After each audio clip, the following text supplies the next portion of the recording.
Agora vamos, enfim, entrar na parte principal, que é aquela em que a gente mais utiliza no laboratório, que é o que a gente mais faz, que é a questão da contagem dos reticulócitos. Como que é feita essa contagem? Essa contagem pode ser feita de forma manual ou de forma automatizada. Na forma manual, o que a gente vai precisar? O sangue total, com EDTA, azul de metileno. A gente vai pegar a proporção de muita. Aí depende do protocolo do laboratório e do corante que está usando. Mas é um corante, tem que ser um corante vital, porque ele não pode matar a célula, ele tem que entrar no interior da célula e se ter afinidade pelo reticulócito, não, desculpa, pelo RNA. E aí, então, o que vai acontecer? Ele vai corar esse RNA.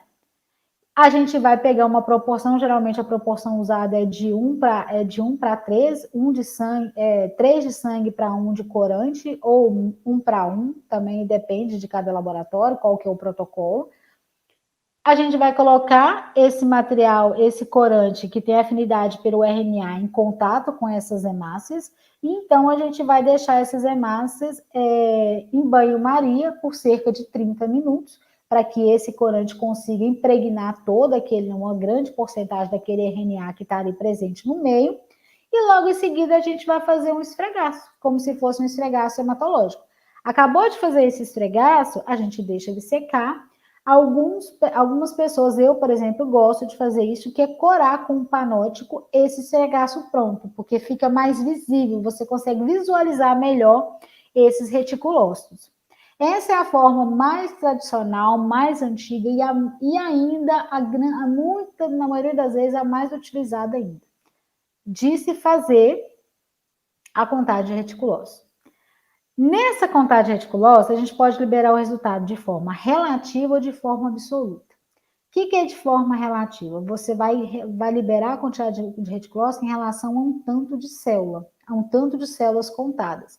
Geralmente, a gente conta 1.000 hemácias, 1.000 eritrócitos e quantos reticulócitos estão presentes dentro dessas 1.000 hemácias. Então, a gente conta lá em uma média de uns 10 campos, e quantos reticulócitos você encontrou nesses campos aí, faz o somatório e isso é expresso em porcentagem, porque é uma contagem relativa, é em relação ao número de hemácias contadas. Qual que é o problema dessa contagem? Que tem problema, apesar dela ainda ser usada. Qual que é o problema? Os grandes viés que essas contagens apresentam. Por quê? Primeiro, porque quem está contando essas lâminas somos nós humanos. Nós humanos temos os nossos próprios erros intrínsecos. Muitas vezes os laboratórios pedem para, quando eles vão liberar esses exames, eles pedem para o bioquímico fazer triplicata, duplicata, triplicata da mesma amostra, contar e fazer a média e liberar o resultado. Ou ainda pode pedir para 2 ou 3 bioquímicos diferentes contarem a mesma lâmina, fazerem uma média e liberarem resultado.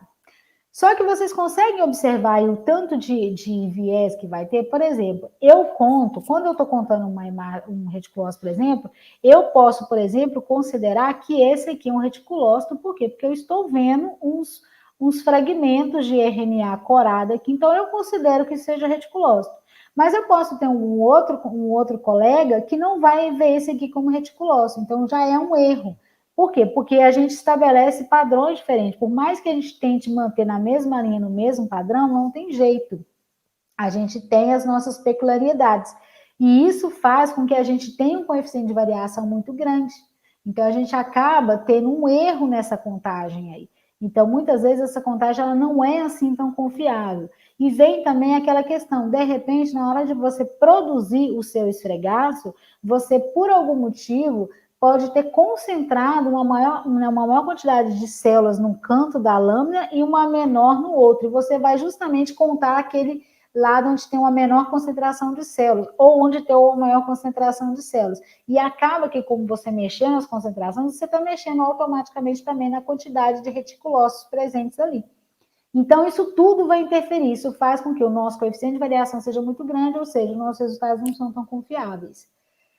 Partindo disso, outra forma da gente liberar também essa contagem de reticulócitos é através da contagem absoluta dos reticulócitos. Como que é feita a contagem absoluta? A contagem absoluta, eu vou pegar a porcentagem de reticulócitos encontradas na contagem relativa e vou multiplicar pela minha global de eritrócitos. e daí eu vou ter a quantidade de reticulócitos que eu tenho naquela amostra ali. E vou expressar meu resultado em reticulócitos por litro. Aqui, apesar de não parecer, também não é um resultado tão confiável. Por quê? Porque a gente tem uma grande variável, porque a gente está usando um resultado que já vem carregando suas variáveis, que é o quê? Que são os resultados da contagem relativa. Então, apesar desses resultados serem muito usados, até hoje, eles não são resultados que são 90%, 99% confiáveis. Por quê? Porque esse intervalo de confiança é muito grande. Só que, gente, por experiência, né, em trabalhar em um laboratório de hospital, para um clínico, quando ele está avaliando uma anemia, por exemplo, para ele não importa muito se o meu paciente está com 5% ou com 6% de reticulócito. Importa que está aumentado.